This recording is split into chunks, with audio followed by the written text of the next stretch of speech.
Boa tarde, galera. Professor Milton aí, vamos para mais uma aula. Vocês aí do segundo ano, vamos para a nossa aula 4 do terceiro bimestre e vamos falar do tema condutas massificadas.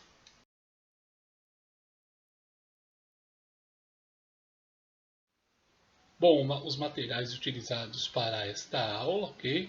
O caderno aí do São Paulo Faz Escola e o livro Fundamentos da Filosofia do professor Gilberto Cotrim e Mirna Fernandes.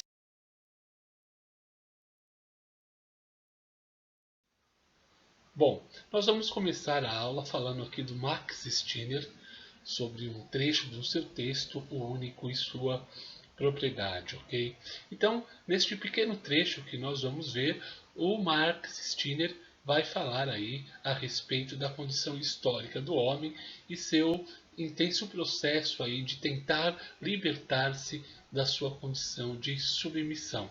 Inicialmente a sua submissão à natureza, tá? O domínio que a natureza exercia em relação ao homem, ok? Onde o homem era o servo da natureza, dependia de forma assim intensa da natureza, tá? A natureza comandava a sua vida, subjugava o homem, enfim.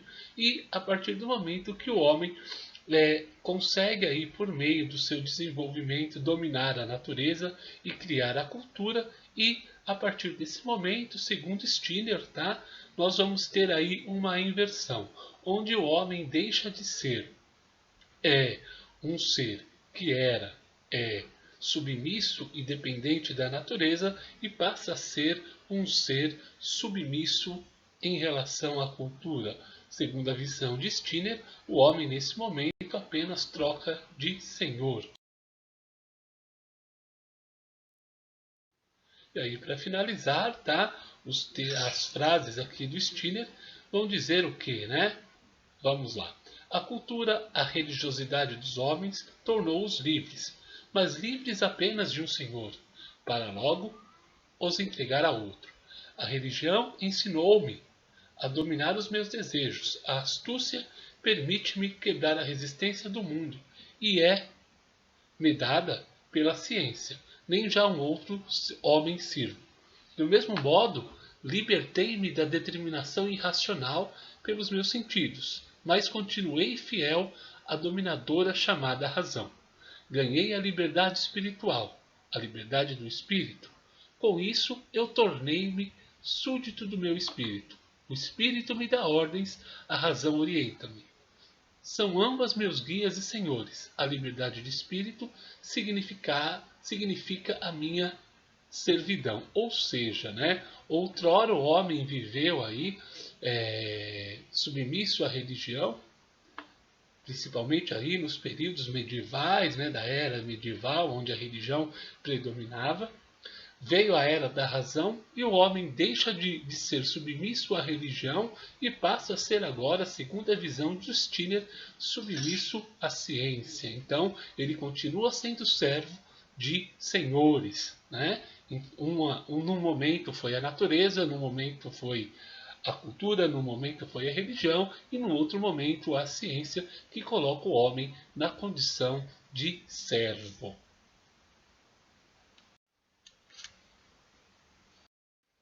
Bom, galera, continuando aí, agora nós vamos ver um pequeno trecho, tá? Dois pequenos trechos, na verdade, aí, da obra de Theodor Adorno e Max Horkheimer, que tem o título de A Dialética do Esclarecimento. São aí fragmentos filosóficos, tá? Ou seja, partes de texto. Nesse texto, os dois autores aqui da Escola de Frankfurt vão falar sobre o papel da indústria cultural, vão falar aí da questão da cultura de massas, das condutas massificadas e a padronização da cultura como se ela fosse um modo de produção aí, como existe no modo de produção capitalista, tá? Então, elas vão promover aí um conjunto de identidades incondicionais com o objetivo de universalizar o homem, de universalizar o padrão, ok? Então, quando nós temos aí nos cinemas, né, ou na música determinadas situações, essas questões são colocadas aí como questões que vão criar no indivíduo, né, ou na humanidade, ou na sociedade, uma pseudo-individualidade, ou seja, uma individualidade falsa, ok? Que vai estar representada aí pelas marcas que os cinemas, as séries, as novelas, enfim, tudo que a cultura produz. E isso, tá, vai estar condicionado aí a uma série de coisas que nós fazemos, tá? Ao tipo de roupas que utilizamos, aquilo que comemos, as bebidas que bebemos, enfim. Tudo isso nos coloca, como diz o texto aqui, numa série de padronização, como se nós fôssemos objetos. Ele coloca aqui a fechaduras Yale, né? Que ela só vai ser diferenciada por questões de milímetros. Porém, as particularidades do humano são colocadas de fora. Nós colocamos e somos colocados, e o cinema é colocado, a arte é colocada como uma mercadoria, que vai fazer as coisas parecerem como naturais. E todo mundo vai seguir este padrão estabelecido aí pela arte e pela cultura. Para nós finalizarmos aí essa parte desse texto, né, da dialética do esclarecimento, vamos ler aqui o que brilhantemente colocaram Adorno e Horkheimer. Elas se reduzem ao bigode, ao sotaque francês, à voz grave da mulher da vida livre, são como impressões digitais em cédulas de identidade, que se não fosse por elas, seriam rigorosamente iguais, nas quais a vida e a fisionomia de todos os indivíduos, e da estrela do cinema ao encarcerado, se transformam em face ao período universal. Então, essa pseudo-individualidade, ok, galera, é um processo que nos faz padronizarmos os comportamentos, que nos fazem uma certa universalidade. A cultura de massas revela, então, um caráter que ele diz aqui de fictício, que o indivíduo exibe, né, por meio da burguesia. A burguesia que é a controladora dessa manipulação, que é controladora dessa padronização, se vangloria dessa harmonia. Então, a arte aqui, né, tenta, por meio aí da indústria cultural, padronizar os gostos, para padronizar aí aquilo que as pessoas devem ser por meio dos cinemas, né? E é muito simples nós vermos isso como um corte de cabelo de uma pessoa, de uma atriz de um determinado filme, de uma determinada novela, de uma determinada série, como as roupas que eles usam são colocadas aí e nós acabamos aí padronizando o vestimento, padronizando aquilo que nós comemos, enfim, os aparelhos que usamos por meio aí da indústria cultural.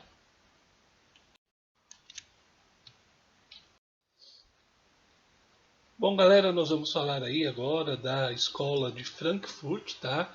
Uma escola que foi criada aí na Alemanha, na cidade de Frankfurt, no século XX, aí entre 1920 e 30 do século XX, ok? A escola de Frankfurt vai estudar a sociedade de massa, ou seja, a nossa sociedade atual, onde foi já colocado, foi estabelecido, como diz o texto aqui, o avanço tecnológico, ok? Então esse avanço tecnológico, nesse período já temos uma indústria avançada, temos o cinema a pleno vapor, temos aí várias coisas acontecendo, ok? Em que a lógica capitalista se coloca no mercado. E qual era, né? E qual é a lógica capitalista?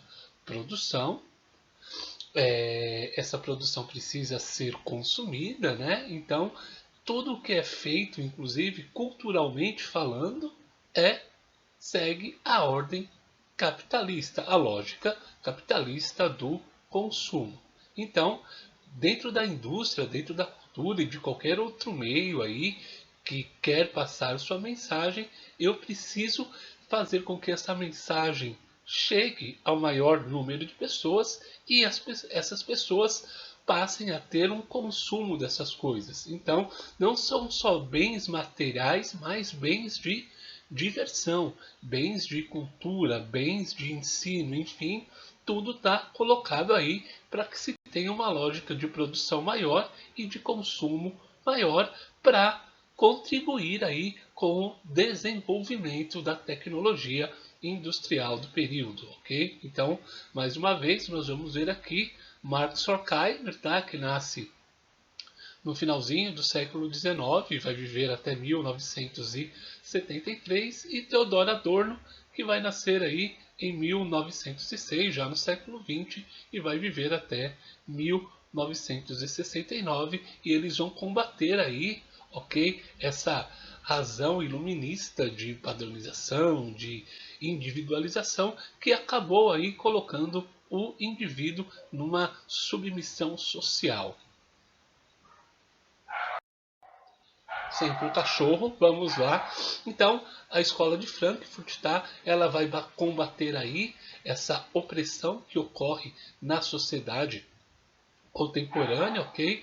Porque ela quer fazer uma razão controladora e instrumental. Enxerga nós, seres humanos, como instrumentos que temos utilidade. Nós já vimos isso aí, né? Nas aulas sobre o Foucault, que vai falar sobre esse comportamento, ok? Então, nós vamos ver aí também essa questão do ser humano e sua dominação e sua submissão e esse controle instrumental, tá? Parece que enquanto o conhecimento técnico expande o horizonte da atividade do pensamento humano, a autonomia do homem enquanto indivíduo, sua capacidade de opor resistência ao crescente mecanismo de manipulação de massas, o seu poder de imaginação e o seu juízo independente sofreram uma redução. O avanço dos recursos técnicos e de informação se acompanha de um processo de desumanização, ou seja, o homem passa por esse processo de desumanização porque ele passa a ser visto como algo instrumental, algo que tem uma utilidade. E eu tento aí, né, de acordo com a indústria cultural, colocar esses indivíduos nesses grupos instrumentais para que eles ajam de acordo com esses interesses. Então, eu vou ter aqui, né, como diz o texto, um mecanismo de manipulação de massas, que vai se estender aí por diversas áreas da sociedade, tá? A família, a religião, a escola, enfim, os filmes, as novelas, as séries, todas essas coisas aí pretendem ter, né, um mecanismo de manipulação. Nós podemos ter aí as ideologias, enfim, uma série de fatores que vão colocar os indivíduos nesta condição. Bom, em outro texto, tá, em parceria aí com Adorno, a dialética do esclarecimento, eles vão fazer uma grande crítica ao iluminismo que eu já comentei com vocês, porque ela vai servir aí para expandir essa razão controladora e instrumental, tá? Que seria aí a padronização dos corpos, que seria aí os indivíduos estarem dentro de uma sociedade que ele deve assimilar as determinações, deixar de ser crítico, enfim, seguir uma ordem orientadora que vai fazer com que ele perca aí a sua individualidade, né? Em resumo, o Horkheimer e Adorno denunciam a morte da razão crítica, que foi aí sufocada, né, asfixiada, nas palavras deles, pelas relações de produção capitalista. Ou seja, né, eu necessito produzir, eu necessito estar dentro, né, de uma determinada situação, realizando determinado ato, um determinado ato de repetição que vai gerar a exaustão, que vai gerar a produção e vai matar o meu espírito crítico, porque eu fui formado para fazer unicamente determinadas tarefas para o desenvolvimento social. Bom, e aqui encerro a aula, tá? Pedindo a vocês que façam a inscrição no meu canal no YouTube, deixem lá seu like, compartilhem os vídeos e também vão lá na minha página do Facebook para que vocês possam acompanhar as aulas. Um abraço a todos.